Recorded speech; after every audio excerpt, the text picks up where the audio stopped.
का सबने किया है? स्टार्ट तो सबको आना था। व्हाट आई वांट इज अपनी कैलकुलेशन, जो आप बच्चे कह रहे हो ना कैलकुलेशन नहीं हो रही, वो इसलिए क्योंकि स्टार्ट एक बार किया है।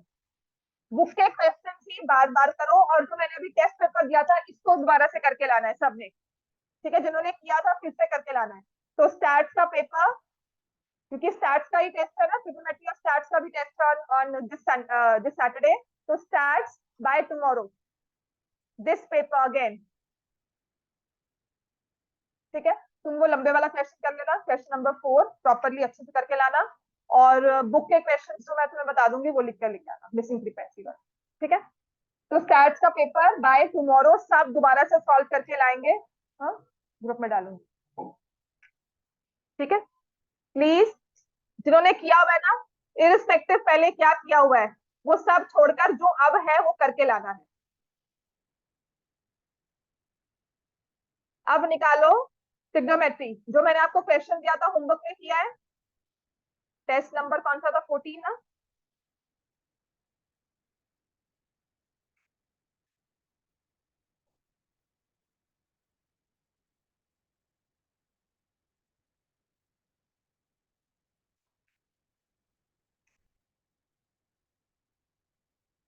अब आता है ट्रिग्नोमेट्री 6.1, क्वेश्चन नंबर 6 मैंने आपको दिया था। एक्सरसाइज 8.1 क्वेश्चन नंबर 6, जिसमें लिखा हुआ है cos A is equal to cos B। Right, एक बार प्रॉपरली लिखो इस क्वेश्चन को, इसके बाद हम आज बहुत इंटरेस्टिंग काम करने वाले हैं। तो एक एंगल ए लेंगे, उसके साथ मैंने P एंड Q ले लिया, और एक एंगल B लेंगे।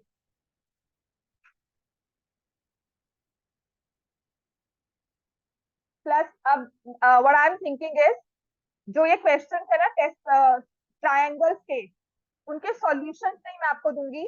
आई शेयर अ पीडीएफ, कोशिश कर रही हूँ वो बनाने की, जिसमें मैंने स्टेप बाय स्टेप लिखा हुआ है करना क्या है इस क्वेश्चन में। पहले इसको प्रूव करो, वहां से ये लो, फिर उसको प्रूव करो। बात समझ में आई? ठीक है, आई ट्राई। अदरवाइज किसी को अगर ट्रायंगल्स के फुल फ्लेजेडली नोट्स चाहिए ट्रायंगल चैप्टर के, तो I have the notes, you can take the notebook from me, properly लिखा हुआ है। उसे फोटोस्टैट भी करवा लेना, अगर किसी का भी कुछ मिसिंग है तुम्हारे लिए सबसे जरूरी है आरुष, ले लेना वो, और उसे कॉपी करना है। ठीक है, समझना है। So we have these two triangles. ये है हमारा क्वेश्चन नंबर 6 ऑफ एक्सरसाइज 8.1। जैसे हमने कल किया था, इसमें गिवन है cos A is equal to cos B, ये गिवन है ना। तो फिर हम क्या ले लेंगे, in triangle PQA cos A क्या होगा, PQ by CA। In triangle XYB cos B क्या होगा? अच्छा, cos से मैंने सही लिखा है? हाँ, AQ by AP। cos B क्या होगा? dy by dx।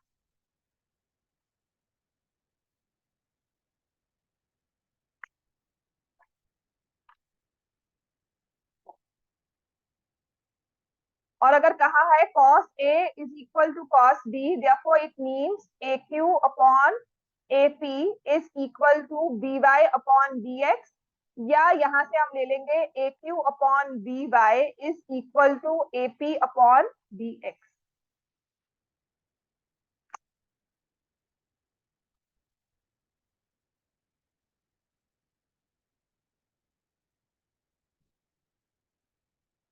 ठीक है, ये हमारा फर्स्ट स्टेप है। This is what I want, मैं आपको ये स्टेप लिख कर दूं कि आपने इससे ये प्रूव कर दिया। अब स्टेप नंबर 2 क्या है? ये तो मैंने ले लिया कि AQ, ये वाला ये वाली साइड और ये वाली साइड प्रोपोर्शनल है, और इनके हाइपोटेन्यूज आपस में प्रोपोर्शनल है। सिमिलैरिटी की बात कर रही है, तो जो मैंने आपको लाइंस मार्क की हुई है ये इक्वल साइड नहीं शो कर रही है, कॉरेस्पॉन्डेंस शो कर रही है। समझ में आ गया? इसको इक्वालिटी मत ले लेना। व्हाट आई मीन इज कि AQ के साथ BY मैच किया हुआ है, PA के साथ DX मैच किया हुआ है। मुझे शो करना है एंगल A और B डिग्रीज में इक्वल है, and for that either I have to show ASA rule, वो तो मैं अब ले नहीं सकती ना, SAS ले नहीं सकती क्योंकि ये तो प्रूव करने की बात हो गई। तो मैं अब क्या करूंगी, थर्ड साइड को अपने पास लेकर आऊंगी। तो उसके लिए मैं क्या करती हूँ, because it's a right angle triangle trigonometry में, ये दो के साथ ये बाहर चला गया, और RHS तो उसमें होता नहीं है ना। सिमिलैरिटी में आरएचएस का कोई रूल नहीं है, या एसएएस है या एए या ट्रिपल एस, राइट। तो मैं तीसरा वाला कैसे लेकर आऊंगी, मैं यहाँ पे लिखूंगी पी क्यू किसके इक्वल होता है, एपी स्क्वायर माइनस ए क्यू स्क्वायर। क्लियर हो गया। और जो हमने ये चीज लिखी हुई है ना,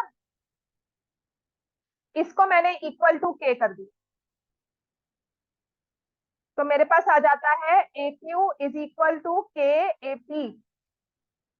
तो पी क्यू यहाँ पर आ गया square root of A P square, जब ए क्यू का स्क्वायर किया तो आ गया के स्क्वायर ए पी स्क्वायर। तो ए पी स्क्वायर कॉमन लिया, 1 - के स्क्वायर। थोड़ा सा ऊपर लिखूं so that it's easily visible. ठीक है, तो पी क्यू की वैल्यू क्या आ गई, A P square root of 1 - K square. ये बात समझ में आ गई सबको। ऐसे दूसरे वाले में ना हमें एक्स वाई निकालना है, तो वो किसके इक्वल होगा, B X square minus B Y square. ऐसे ही जो बी एक्स है, बी वाई जो है वो किसके इक्वल हो जाएगा, के बी एक्स। बात समझ में आ गई है सबको। बी एक्स कॉमन ले लिया, 1 - के स्क्वायर। अब सी क्यू और एक्स वाई की रेशियो निकाल लो, AP square root of 1 - K square, X Y square root of B X square root of 1 - K square. ये कैंसिल हो गया।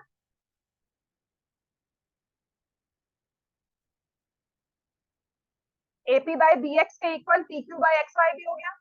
तो from this and from this two, फ्रॉम 1 and 2, बात समझ में आ गई सबको। फ्रॉम 1 and 2 हम क्या लिख लेंगे, P Q by X Y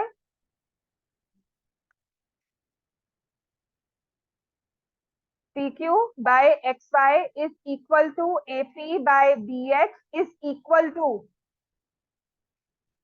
A Q by B Y. So by SSS, triangle PQA is similar to triangle XYB. Similarity में ना थर्ड साइड को लेके आना है, पाइथागोरस से ही लेके आ सकते हो। ठीक है, और एक साइड को दूसरे से रिप्लेस कर देना है के लगाकर, राइट। तो फिर मेरे पास आ जाएगा therefore angle A is equal to angle B C P S. अब अगर ये क्वेश्चन आएगा तो 3 मार्क्स में आएगा। ये रूल आप बहुत बार यूज करने वाले हो। अब आगे ना इक्वेशंस आएंगी, ट्रिग्नोमेट्रिक इक्वेशन जो पहले बिल्कुल भी नहीं आती थी। जब से 6.3, जब से इसकी थर्ड एक्सरसाइज की है कॉम्प्लीमेंट्री एंगल्स की, जब से वो डिलीट हुई है ना, ये जो क्वेश्चन सारे नहीं आते थे ना, वो आने शुरू हो गए। पिछले 2-3 सालों से भी I have been seeing a pattern की जो क्वेश्चन से, और वो कहते थे पेपर में नहीं आ रहे, राइट। अब वो पेपर में आ रहे हैं सारे, राइट। वो है ट्रिग्नोमेट्रिक इक्वेशंस प्लस जो एंगल की वैल्यूज वाला है। तो ये चीज हम बहुत बार यूज करेंगे। अब जब आगे एक्सरसाइज सेकंड स्टार्ट करेंगे, अगर कहा जाए ना cos A और cos B इक्वल है, तो इसको ऐसे शो किया जाता है कि cos cos कट गया, A इक्वल टू B। ये कह देते हैं, आपको कहने के लिए है, समझाने के लिए होता था हम लोग को, क्योंकि हमें ये क्वेश्चन नहीं था प्रूव करने के लिए। सीरियसली मुझे, मेरे पास ये क्वेश्चन नहीं था इन माई 9th and 10th, ये प्रूव करो। तो इसका मतलब क्या है कि जब रेशियो कॉस की रेशियो दो इक्वल है, इसका मतलब उनकी एंगल वैल्यू भी इक्वल है। तो हमें सर ने या टीचर ने, मुझे नहीं याद किसने, पर ये सिखाया था कि ये दोनों ऐसे इक्वल है ना, यहाँ कॉस एंड कॉस कट गया, तो हमने कहा अच्छा ठीक है, तो ए इक्वल टू बी। समझ में आ गया।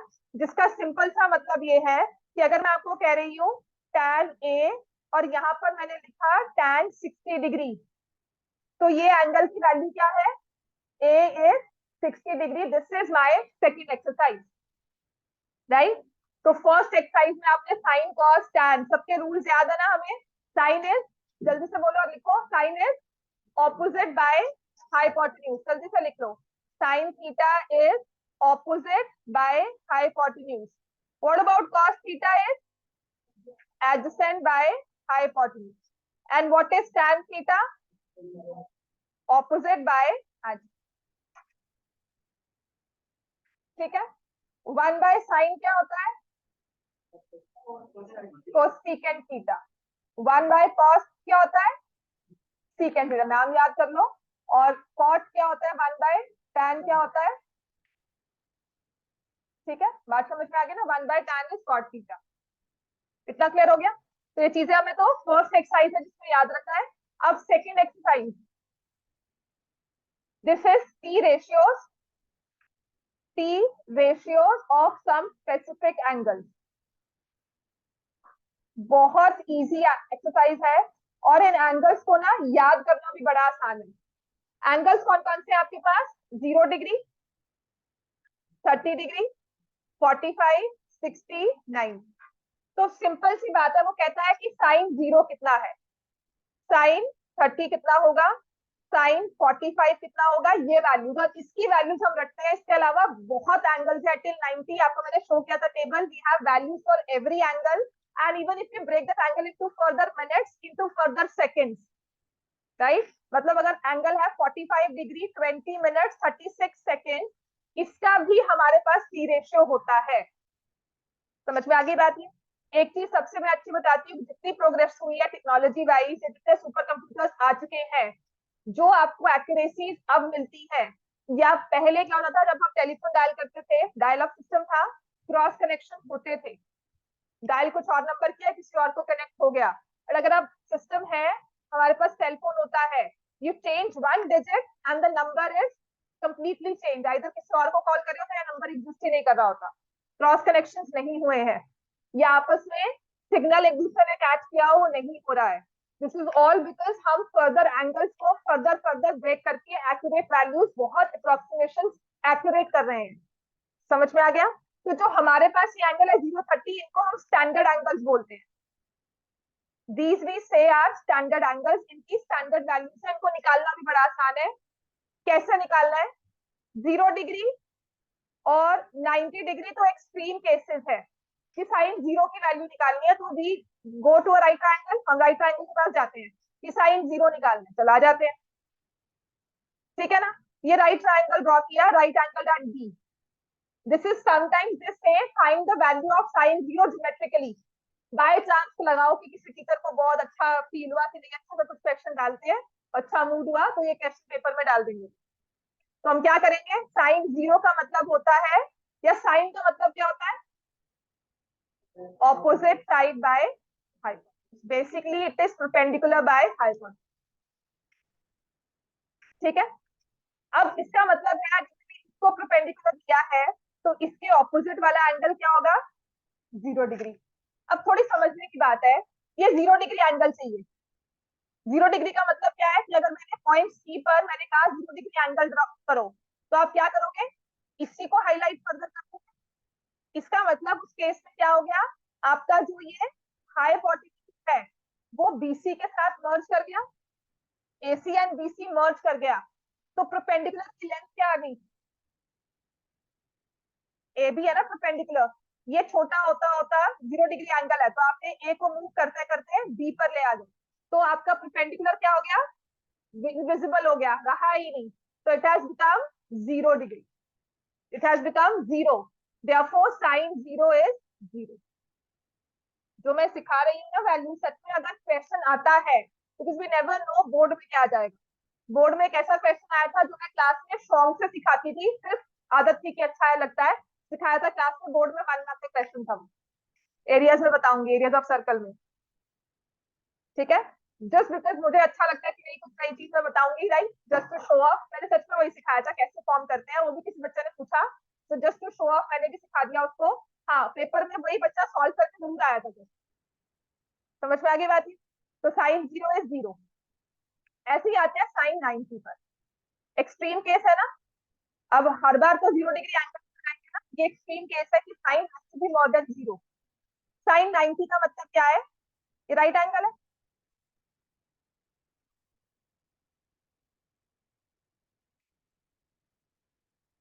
ठीक है। ये जो एंगल है ये एग्जिस्ट कर रहा है, थीटा है ना, इसको 90 बनाना है।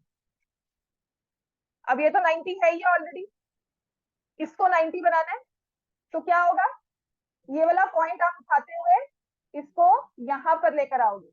आपका परपेंडिकुलर और हाइपोटेन्यूज मर्ज कर जाएगा, सेम हो जाएगा। बात समझ में आई? आपने इस एंगल को 90 बनाना है। A triangle can not have two right angle. तो अब क्या करोगे, इस यहाँ पर इस एंगल 90 लेकर आओगे, तो क्या ट्रिक हम लगाएंगे इसमें, हम इस पॉइंट को उठाकर यहाँ पर रख देंगे। That means this hypotenuse and perpendicular will मर्ज। ठीक है ना? अगर मुझे ये वाले पॉइंट को उठाकर 90 करना है तो मैं कहूंगी इसको उठाकर यहाँ पर ले आओ, 90 डिग्री एंगल बन गया। So that's why perpendicular hypotenuse becomes the same and that is why sin 90 is 1. Clear हो गया? sin 90 1 है, रख जाएंगे आराम से, बस ये लिख लो sin 90 is 1। ये दो वैल्यूज है, अगर एक्सप्लेन करना है, वैसे इसको एक्सप्लेन करना आता नहीं है। अब आते हैं हाउ टू फाइंड sin 30। जब भी 30 और 60 निकालना है ना, always take the case of an equilateral triangle for any ratio. मैं साइन में दिखा रही हूँ, कॉस टैन में नहीं दिखाऊंगी।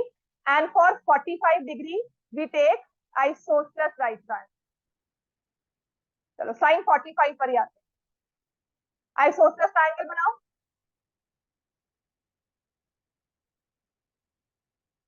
ये तो है कि अगर मान लो वैल्यूज भूल जाते हो तो you know how to find out.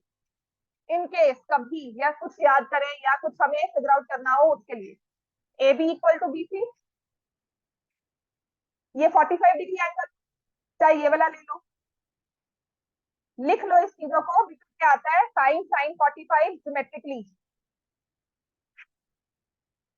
Sign 45 geometrically कैसे फाइंड करोगे, you will take the isosceles right triangle. ठीक है, triangle ABC isosceles right triangle. पहला स्टेप हमारा वो होगा, A B equal to B C. Sine 45 क्या किसके इक्वल होगा, अगर मैं इस एंगल सी के अकॉर्डिंगली देख रही हूँ तो क्या होगा, ए बी अपॉन ए सी। ठीक है, क्या एसी की वैल्यू हम निकाल सकते हैं? Let me take A B equal to A C as x.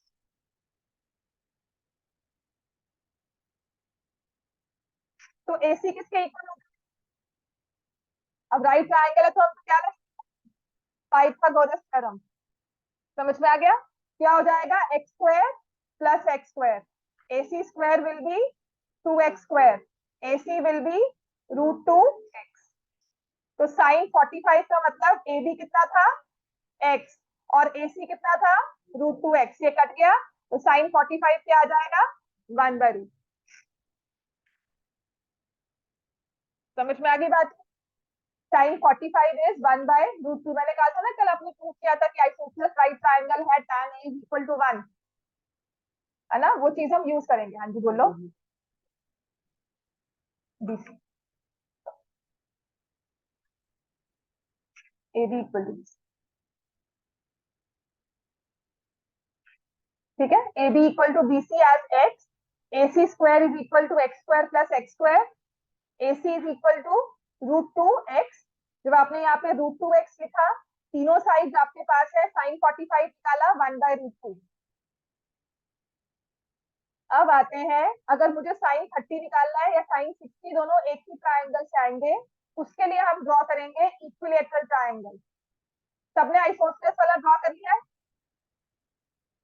Equilateral triangle draw करो। Let triangle ABC be an equilateral triangle. क्या होता है equilateral? All three sides are equal. तो इसमें कंस्ट्रक्शन करनी है हमें, from A draw A B perpendicular to B C.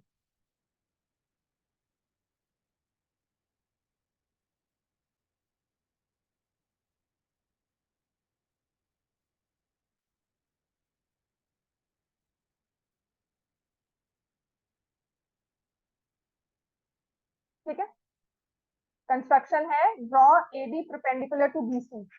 Now since triangle is equilateral,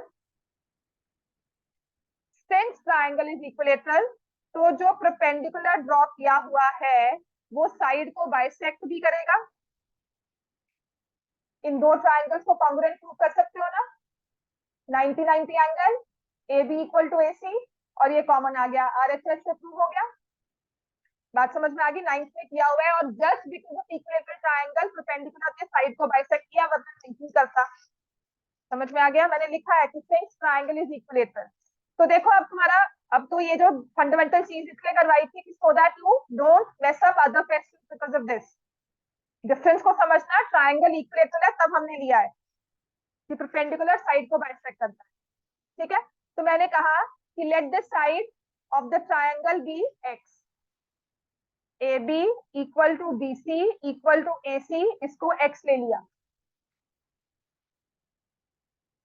तो आपकी बी डी क्या आ गई? x/2। राइट ट्रायंगल कौन सा है? एडीबी ले लो या एबीसी ले लो, उसमें परपेंडिकुलर की लेंथ निकाल सकते हो, एडी। ये परपेंडिकुलर हो गया, ये बेस हो गया, ये hypotenuse. X square is equal to x/2 का whole square plus AB square. Fine, circular लगा रहे हो ना राइट ट्रायंगल में, और थर्ड साइड की वैल्यू निकालनी। X square minus X square by 4 is equal to AD square. 4x square minus X square by 4 is equal to AD square. जिसे solve करोगे तो AD is equal to √3x/2। AD की value आ जाएगी √3x/2। समझ में आ गया?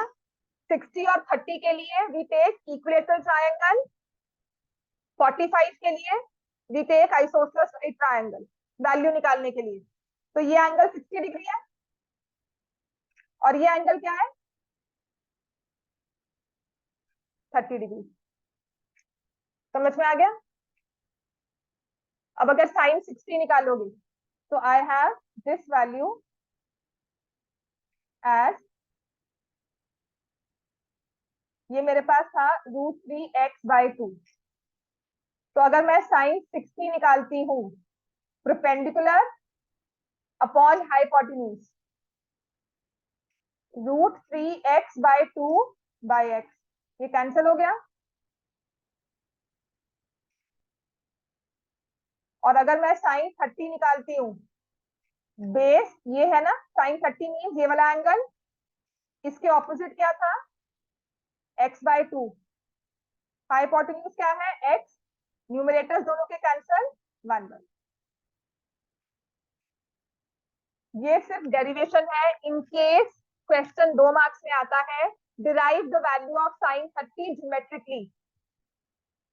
ऐसे ही cos 30 निकाल सकते हो, ऐसे ही tan 30 भी निकाल सकते हो। अब ये तो हमें नहीं करना है हर बार पेपर में, जो सिर्फ 2 मार्क क्वेश्चन की पॉसिबिलिटी को कवर करना। ठीक है, आज शायद क्लास में करवाया, दोबारा मैं बहुत कम करूं। राइट, अब आते हैं टेबल को याद कैसे करेंगे, क्योंकि ये तो आए ना आए, लेकिन एक क्वेश्चन कंफर्म्ड है जो आएगा। मैम एक बार साइन 90 फिर से समझा दो। साइन 90 में लिख लिया सबने ये? तो Riyansh wants to know sine 90 again. Sine 90 का मतलब है कि जो आपने परपेंडिकुलर लिया उसके ऑपोजिट वाला एंगल 90 बनाना है। ये तो 90 है ही ऑलरेडी। आपने ए बी को परपेंडिकुलर लिया, इसके ऑपोजिट वाले एंगल को 90 करना है। ठीक है, तो एक ट्रायंगल में दो 90 डिग्री तो एंगल होने से रहे, और ट्रायंगल फॉर्म करते रहना है मुझे। तो मैंने पॉइंट सी को उठाना शुरू कर दिया। जितना मैं इसको बीसी के पास लेती जाऊंगी उतना एंगल बढ़ता जाएगा। ठीक है ना? जितना मैं बीसी से, मैं सी पॉइंट को बी के पास लेती जाऊंगी उतना एंगल बढ़ता जाएगा। So I realise when B and C coincide, when point B and C coincide, angle C also becomes 90 degree. In that case, perpendicular, your opposite side is equal to hypotenuse, and that is why sin 90 is 1. ये extreme case है, बिल्कुल extreme एक situation लेके चलते हैं जो practically हमने सिर्फ एक लिमिट निकालने के लिए उसे सॉल्व किया हुआ है। समझ में आ गई बात? ये क्लियर हो गया? राइट, अब आते हैं how to remember the values. तो आपने ऐसा ना लिखना है ये table, sine theta, cos theta और टैन थीटा। यहाँ पे हम लिखेंगे 0 डिग्री, 30 डिग्री, 45, 60, 90। अब ये टेबल याद कैसे करना है ना? How to fill in the values here. ये सबसे जरूरी है, how to fill in the values. Please ध्यान से करना। और जब भी ऐसा कोई क्वेश्चन पेपर में आएगा, चाहे यहाँ पे टेस्ट में दूं, चाहे आपको मैं स्कूल टेस्ट हो, चाहे फाइनल्स का टेस्ट हो, बोर्ड्स हो, this trick will work every time. क्योंकि ना दिमाग में स्ट्रेस इतना होता है, गलती से मैंने ए बी इक्वल टू ऐसे लिख दिया, ध्यान की कमी है, कुछ नहीं ऐसा कि नहीं आता मैथ, है ना। तो वो गलती बोर्ड से होती है।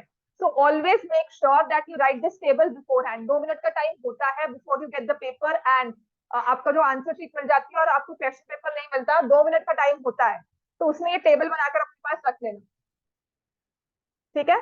कुछ भी ऐसा क्वेश्चन आएगा, फटाफट से पीछे देखो, and if you feel cheating case लगता है, उसको पेंसिल से बना लो, बाद में इरेज कर दो, राइट। समटाइम्स तो बच्चे कहते हैं मैम मेरी टीचर अलाउ नहीं करती है, वो मार्क्स काट लेती है। मैंने पेंसिल से लिख के बाद में इरेज कर लेना, कि आपने चीटिंग के लिए लिखा होगा, पीछे दिखाया होगा, जो भी ऐसे इश्यूज आते हैं, तो सबसे इजी है पेंसिल इज अलाउड, उसे लिखा, इरेज कर दिया। तो करना क्या है बच्चे, आपने यहाँ जगह जीरो, जीरो से स्टार्ट हुआ ना, 0 1 2 3 4 लिखो। 0 से वैल्यू स्टार्ट हुई है ना। This is how we draw the value for each and every angle. और अगर ये टेबल याद हो गया ना, आपसे एक्सरसाइज सेकंड मुझे करवाने की जरूरत है ही नहीं, हम खुद कर सकते हैं सारी, ठीक है। उसके बाद इसको हमको 4 से डिवाइड कर दिया। ध्यान, मैंने आप कितना कहा था जब आप ऑफलाइन हुए थे, that to yes, you have to draw this paper, this table every time in your paper। चाहे आता है, चाहे वैल्यूज रटी हो, चाहे ना रटी हो, क्योंकि गलती किसी से भी होती है। स्ट्रेस में हम √3/2 को 1/2 भी गलती से लिख लेते हैं, या फिर साइन 60 और कोसेकेंट 60 में कंफ्यूज हो जाते हैं। समझ में आ गई बात है। अब हमें क्या करना है, इन सबका लेना है स्क्वायर। आपके पास एग्जैक्ट वैल्यूज आ जाएंगी जो हमने सॉल्व किए अब तक। तो 0/4 किसके इक्वल होता है, 0। स्क्वायर रूट भी 0 होगा। 1/4 का स्क्वायर रूट लोगे तो, और मैंने कहा था ट्रिग्नोमेट्रिक वैल्यूज प्लस में ही आएंगी, तो हमने माइनस वाला स्क्वायर रूट लिया ही नहीं। 2/4 ये 1 और 2 हो जाएगा, 1 का स्क्वायर रूट तो 1 होगा, 2 का स्क्वायर रूट √2। 3/4 है, 3 का स्क्वायर रूट √3 और 4 का स्क्वायर रूट 2। 4 4 कट जाता है। समझ में आ गया, बहुत इजी है टेबल ड्रॉ करना। 0 1 2 3 4 डिवाइड बाय 4 और फिर स्क्वायर रूट ले लिया।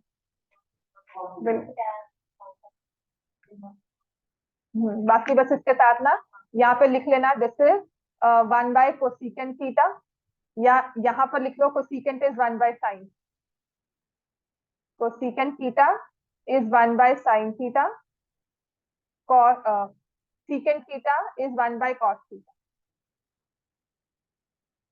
Secant theta is one by cos theta, and cot theta is 1/tan। ये सब लिख लो यहाँ पर, ठीक है, ताकि यू रिमेम्बर इट कि मुझे रेसिप्रोकल करना है। आपका टेबल कंप्लीट हो जाएगा। अब ये साइन में आ गए ना, कॉस में क्या करना है ना, ये साइन से उल्टा चलता है।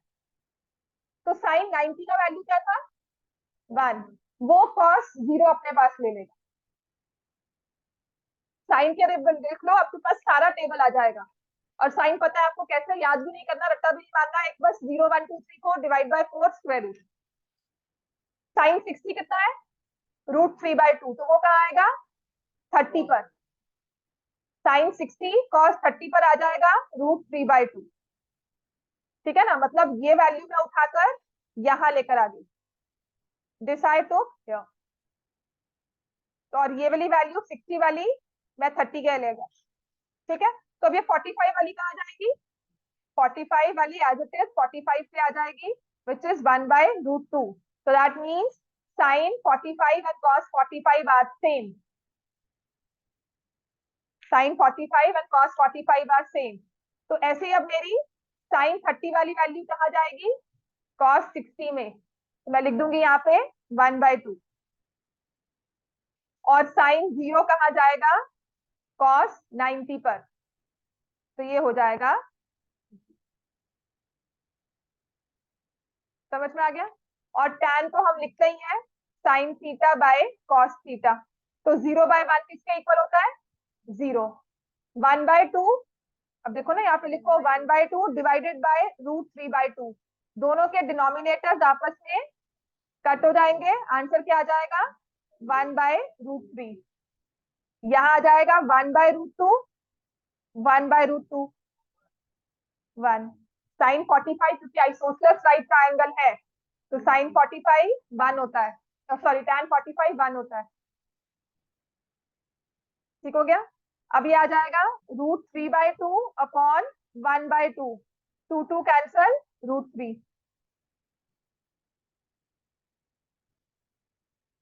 And what about sine 90, sorry tan 90 1/0, जिसको हम नॉट डिफाइन इंफिनिटी लिखते हैं, but I still ask you to use 1/0।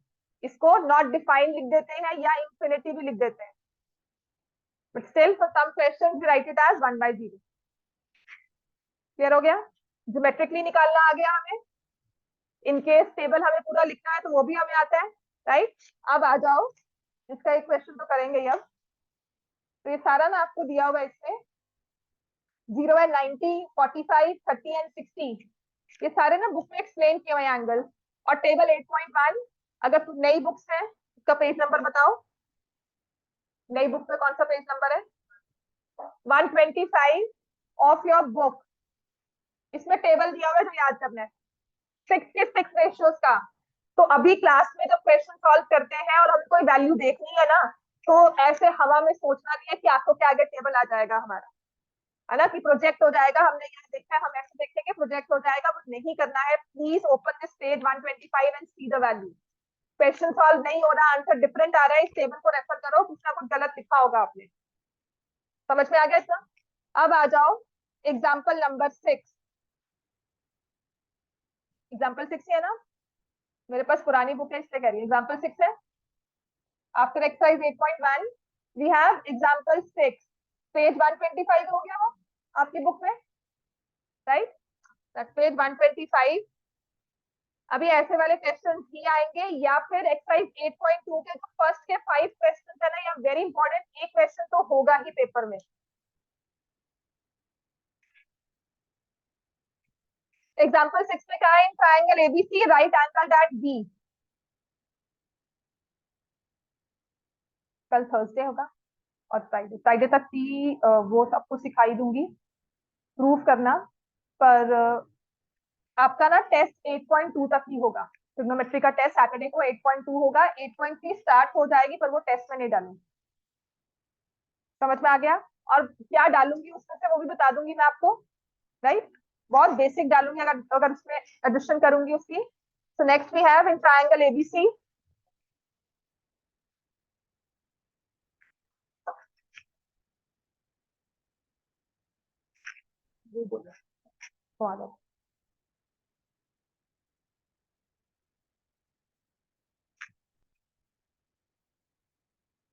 AB is 5 centimetre, angle ACB is 30, angle B पे 90 डिग्री एंगल दिया हुआ है, तो कहते हैं BC और AC की लेंथ निकालो।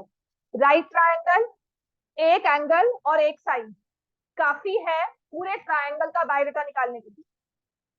राइट ट्रायंगल में एक एंगल एक साइड दी हो, पूरे ट्रायंगल का बायोडाटा आप निकाल सकते हो, उसकी दूसरी साइड क्या है, उसका दूसरा एंगल क्या है। बात समझ में आ गई? एक साइड के साथ बाकी दो साइड्स निकाल सकते हैं। If I have this one side, any of the sides, तीनों में से कोई भी, और कोई 90 के अलावा कोई एक एंगल। तो जब मुझे ये निकालना है ना साइन, तो मैं पहले एनी रेशियो अगर यूज करना है तो I use, let me take sine 30 डिग्री। साइन 30 के ऑपोजिट साइड कौन सी है, और एडजेसेंट में कौन, हाइपोटेन्यूज में कौन सा है, AC। साइन 30 की वैल्यू क्या होती है टेबल में से देखो, 1/2। AB कितना दिया, 5। AC कितना आ जाएगा, centimetre.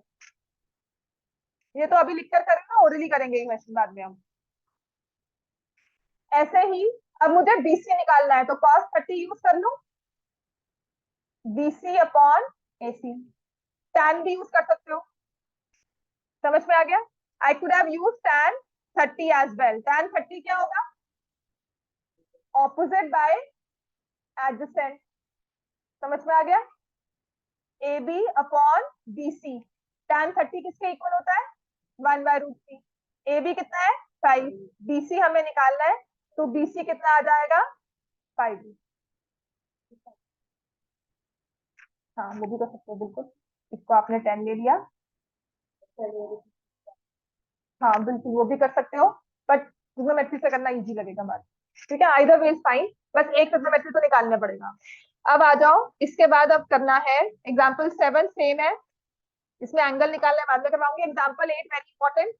Question number 3 very important, इसको बोलते हैं ट्रिग्नोमेट्रिक इक्वेशंस। ये सारी लिस्ट बनाकर दूंगी क्वेश्चंस की, काफी सारे क्वेश्चंस हैं, will do them later after exercise 8.3, वो सारे लिस्ट ऑफ क्वेश्चंस करेंगे हम। अब आ जाओ एक्सरसाइज 8.2 क्वेश्चन नंबर 1।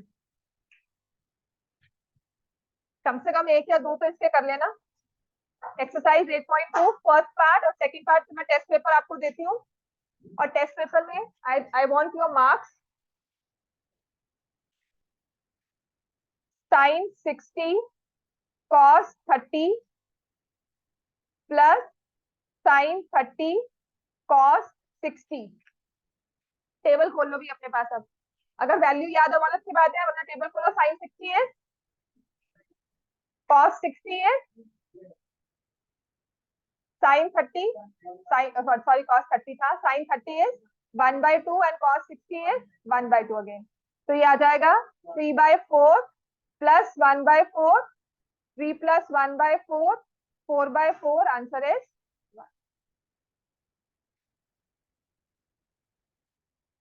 बात समझ में आ गया? ऐसे ही सेकंड पार्ट कर लो आप।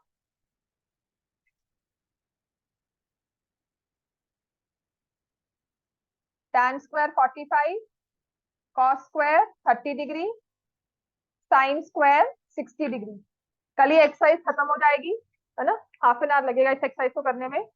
उसके बाद थोड़े से एक्स्ट्राज अगर होंगे वो मैं करवा दूंगी, प्लस आपकी थर्ड एक्सरसाइज स्टार्ट हो जाएगी जो बहुत इंपॉर्टेंट है और जो थोड़ी भयानक है। ठीक है, स्टार्टिंग में थोड़ी प्रैक्टिस इसमें ज्यादा चाहिए, ये फिर भी हो जाते हैं, वैल्यूज याद हो। अच्छा, अब ये 2 दिया हुआ है, ये कोएफिशिएंट हो गया, मल्टीप्लाई हो रहा है। tan 45, tan स्क्वायर 45 का मतलब tan 45 को हमने स्क्वायर किया, 1 को स्क्वायर कर दिया। cos 30 किसके इक्वल होता है? √3/2, राइट? cos 30 इज √3/2, उसका हमने किया होल स्क्वायर। और sin 60 क्या होता है? √3/2, उसका भी हमने क्या किया? Whole square. मतलब ये और ये कैंसिल हो गए, क्या रह गया आंसर? समझ में आ गया? तो ट्रिग्नोमेट्री की सेकंड एक्सरसाइज रिक्वायर्स सिर्फ टेबल याद रखो। मतलब मैं टेबल अगर यहाँ लिख दूंगी, सबके लिए बहुत इजी है, क्वेश्चन जैसे मर्जी सॉल्व कर ले। समझ में आ गया? तो वो टेबल एक दिन में नहीं याद होता, 2 दिन में भी, हफ्ते में भी याद नहीं होगा, याद करना ही नहीं है। लास्ट में टेबल लिखो पेपर में, लास्ट पेज पे लिख दो, पहले वही लिखो, स्टार्टिंग उसी से कर लो, फर्स्ट पेज पे सजा के लिख दो। समझ में आ गया? And then you can find any value provided, थोड़ी कैलकुलेशंस भी ठीक रखे हम। cos 45 degree divided by secant 30 plus cosecant 30। cos 45 किसके इक्वल होता है? 1/2। secant 30, secant किसका रेसिप्रोकल हुआ? cos। cos 30 इज √3/2, तो ये हो जाएगा 2/√3, 2/√3। हाँ तभी कह रही हूँ ना, दिमाग को थोड़ा सा जल्दी नहीं करना, कोई बात नहीं होता है, बट यू बोल गलत रहा है तो लिख भी गलत रहा होगा। लिख लिख ऐसी cosecant 30, sin 30 कितना हुआ? 1/2। अब पता क्या होता है, अब ये ना हमारी ट्रिग्नोमेट्री तो खत्म होगी जब मैंने ये लिख लिया ना। अब ये सिर्फ और सिर्फ आपकी कैलकुलेशन है, अरिथमेटिक है। जो रैशनल इरेशनल नंबर्स का समेशन होता है ना, वो ये चीज है। ठीक है, तो इसमें ही मुश्किल आएगी। अब ये 1/√2, और ट्रिग्नोमेट्री कहीं कहीं दूर से भी ट्रिग्नोमेट्री नहीं रही है, जहां वैल्यू जानी। तो पहले I will take LCM of the denominator, 2 plus 2√3/√3। ठीक हो गया? फिर न्यूमरेटर को ऐसे लिखते हैं, डिनोमिनेटर को क्या कर देते हैं? रेसिप्रोकल।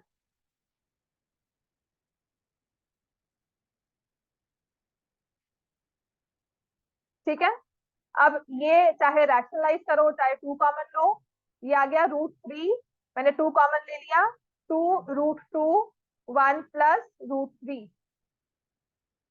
कहाँ है रैशनलाइज करने के लिए स्टूडेंट? कर लो on the safe side, just be on the safe side. तो मैं ना इसको √3 -1 से करूंगी, 1 प्लस √3 दिया हुआ ना, 1 -√3 से रैशनलाइज नहीं करूंगी। I will rationalise it with √3 -1 by, क्योंकि अगर मैंने 1 -√3 लिखा ना तो क्या होगा, मुझे स्क्वायर करना पड़ेगा। 1 स्क्वायर माइनस √3 का स्क्वायर, 1 -3 कितना होता है, -2। समझ में आ गई बात ये? ठीक है, तो ये आ जाएगा √3 इंटू √3 -1, तो दिस इज 2√2 इंटू 3। √3 + 1, √3 -1 2 के इक्वल होता है, √3 + 1 इंटू √3 -1, √3 का होल स्क्वायर -1 का होल स्क्वायर। ये ना एक्स्ट्रा स्टेप्स लिखने के कोई मार्क्स नहीं मिलने वाले। So this calculation after 9th class rationalization, this one should be in your mind. तो ये क्या बन गया, √3 इंटू √3 -1 बाय 4√2। समझ में आ गई बात? ये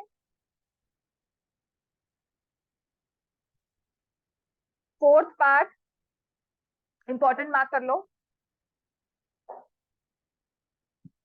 फोर्थ पार्ट इंपॉर्टेंट मार्क कर लो कि कैलकुलेशन वाइज भी टाइम लगता है और इसमें गलती भी होती है। करवाऊं फोर्थ? और क्या सॉल्व कर, √3 को मल्टीप्लाई कर दो, 3 - √3 लिख दो बस। फिर से रैशनलाइज करना है √2 से, हाँ वो भी कर सकते हैं। ठीक है, हाँ इसको आगे सॉल्व करने का मतलब है कि if I need to rationalise with √2 again, तो ये आ जाएगा √6 √3 -1 अपॉन 8। ठीक है,